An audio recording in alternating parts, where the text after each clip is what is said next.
Good day, everyone, and welcome to week 4 of our course.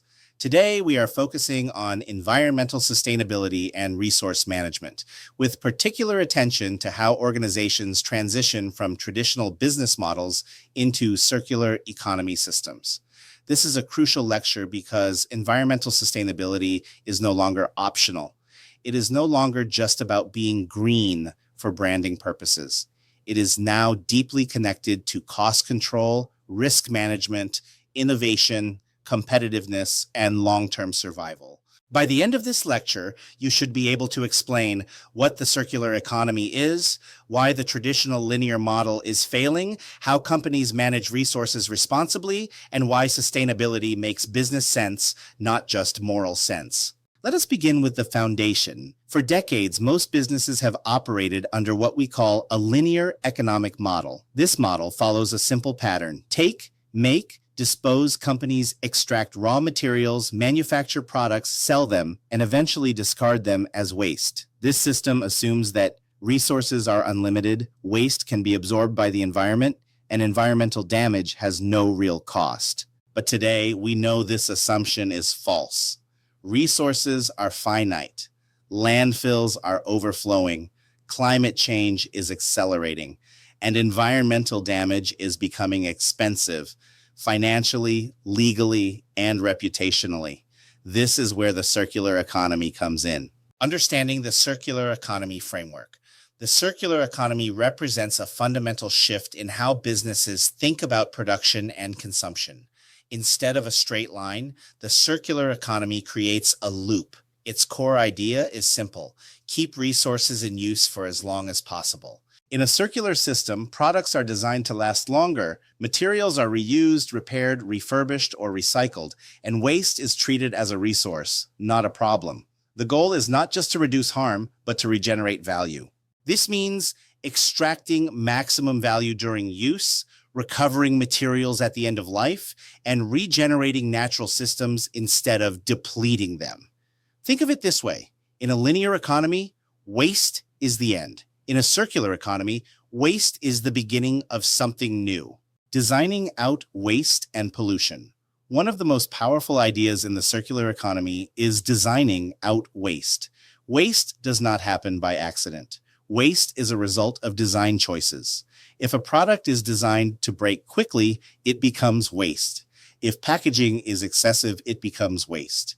If materials cannot be reused, they become waste. Circular thinking asks, can this product be repaired? Can it be reused? Can it be recycled? Can we reduce materials without reducing quality? When organizations design products and processes thoughtfully, they reduce costs before waste even exists. The 3 pillars of sustainable operations. Now let us move to the 3 pillars of sustainable operations and discuss how each is significant in a circular economy. 1. Resource efficiency. Resource efficiency means doing more with less. This includes minimizing material use, reducing waste, optimizing production processes, lowering energy consumption, conserving water, and improving material productivity. For example, a factory that uses less energy per unit produced saves money. A company that reduces packaging costs improves margins. A business that conserves water lowers long-term operational risks. Efficiency is not about sacrifice. It is about smart operations. 2. Environmental accountability.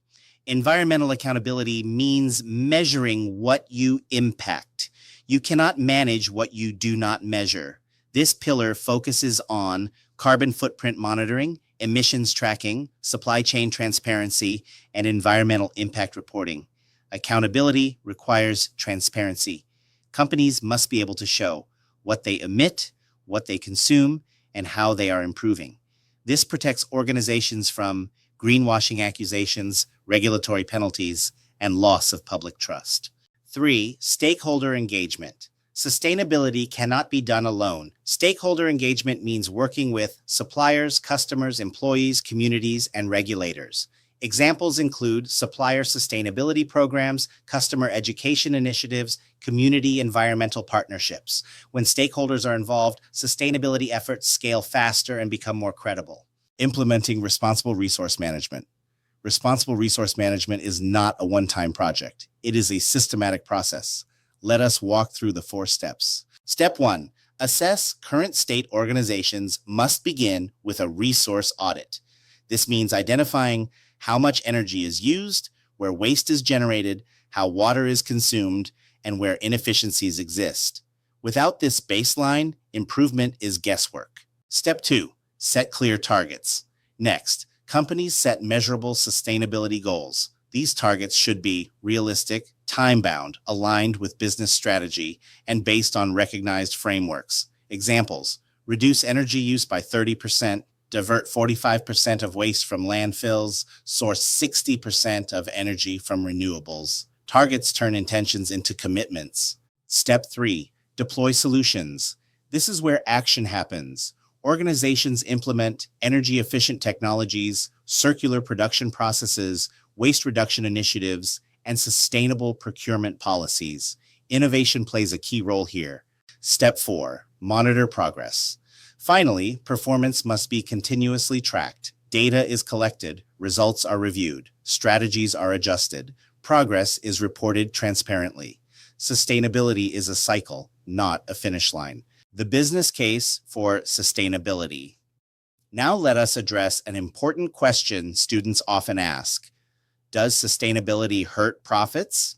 The evidence says no. In fact, sustainable operations often improve financial performance.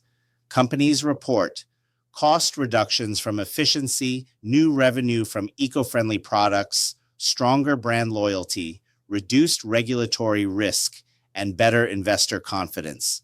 Sustainability is not charity. It is strategic investment. Building environmental accountability systems. To make sustainability credible, organizations need systems. 1. Data collection infrastructure. This includes automated monitoring, standardized data protocols, real-time tracking of energy, emissions, and resources.